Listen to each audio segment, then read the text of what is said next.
Hello friends, welcome to VVSM Academy. Today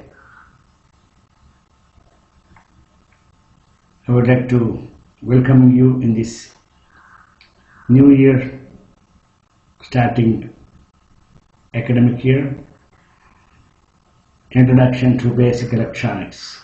Keywords: conductors and insulators, conduction band, p-type, n-type, electrons, core, intrinsic. Well friends, in our physics classes we have studied about conductors and insulators. The basic principles of physics. What is conductivity? The property of conductors that allow them to conduct electricity is known as conductivity. Then what is electric current? The flow of electrons in a conductor is known as electric current. You know, my dear friends, this is a very important topic concerning with electronics. What is electrical conductor? The charges transferred to an electrical conductor distribute until the force of repulsion between the electrons in areas of excess electrons is decreased to the minimum value. Here are the very important 5 electrical conductors: silver, gold, copper, steel, seawater. And at the same time the insulators, which are also called as bad conductors: rubber, glass, oil, diamond, dry wood, etc. My dear friends, now I would like to divert your attention about the electronics. The keyword is transistor. What is transistor? Transistor is the symmetrical to a vacuum triode and relatively very small in size.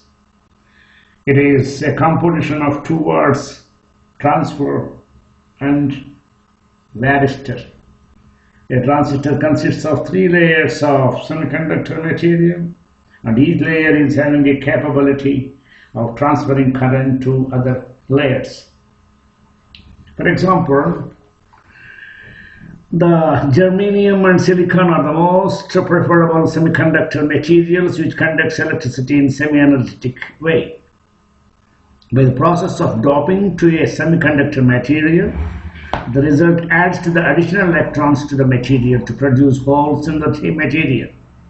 The outer layers have widths much greater than the inserted p-type and n-type or n-type material that is typically in 10:1 ratio or less even. Lower doping level decreases the conductivity and increases the resistance of this material by limiting the number of free carriers. Well friends, semiconductors, the elemental semiconductors, for example, germanium, silicon, etc. In the periodic table, I would like to divert your attention toward the periodic table where you can come across the semiconductor, elemental semiconductors, particularly silicon, germanium, and other things, tellurium, etc. And the compound semiconductors, which are composed of 2 or more elements. Well, intrinsic semiconductors. The semiconductors are classified mainly into the intrinsic and the extrinsic. The intrinsic semiconductor is the purest form of semiconductor, elemental, without any impurities. Naturally available elements like silicon and germanium are the best examples of intrinsic semiconductors. Now let us discuss about the intrinsic semiconductors. 3-dimensional diamond like a crystal structure for carbon, silicon or germanium with a respective lattice spacing equal to 3.56 to 5.43 and 5.66 angstrom units. Schematic of two-dimensional representation of silicon and germanium also given in the figure. You can refer that. Silicon or germanium, covalent bonds and bonding electrons. Well, friends, as I told you, those intrinsic semiconductors start conducting temperatures above the room temperature, developing import electronic devices. Using these can pose a problem. This led to a need for improving the conductivity of intrinsic semiconductors. Let's find more and more about this. And the solution for that is an extrinsic semiconductors. After some experiments, the semiconductor, when a small amount of impurity was added to it, that is nothing but a doping. The process of doping, the impurities are dopants, which are called dopants in this process. An important condition to doping is that the amount of impurity added should not change the lattice structure of the semiconductor. To achieve this, the size of the dopant and the semiconductor's atom should be the same. Here are in the figure, if you divert your attention towards the figures, extrinsic semiconductors, donor impurity contributes free electrons, acceptor impurity creates a hole. That is called a hole, that is N-type and P-type. These are the very important concepts of. Now coming to the higher level of electronics, what is a Fermi level? The highest energy level that an electron can occupy at the absolute zero temperature is known as Fermi level. The Fermi level lies between the valence band and the conduction band because at absolute zero temperature the electrons are all in their lowest energy state.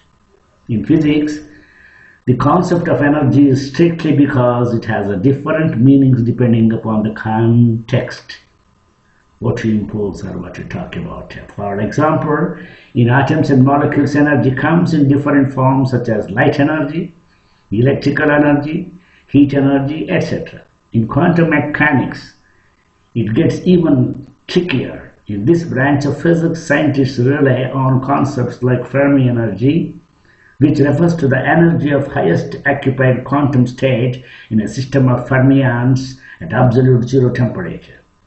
Then what is Fermi energy? Named after the physicist Enrico Fermi, Fermi level is the measure of the energy of the least tightly held electrons within a solid. It is important in determining the thermal and electrical properties of solids. It can be defined as, the Fermi energy is a concept in a quantum mechanics usually refers to energy differences between the highest and the lowest occupied single particle states, single particle states. In a quantum system of non-interacting fermions at absolute zero temperature, the value of Fermi level at absolute zero temperature is minus 273.15 degrees Celsius, is known as the Fermi energy. It is also the maximum kinetic energy an electron can attain at 0 kelvins. Fermi energy is constant for each solid. Thank you for listening. See you again in the next forthcoming classes.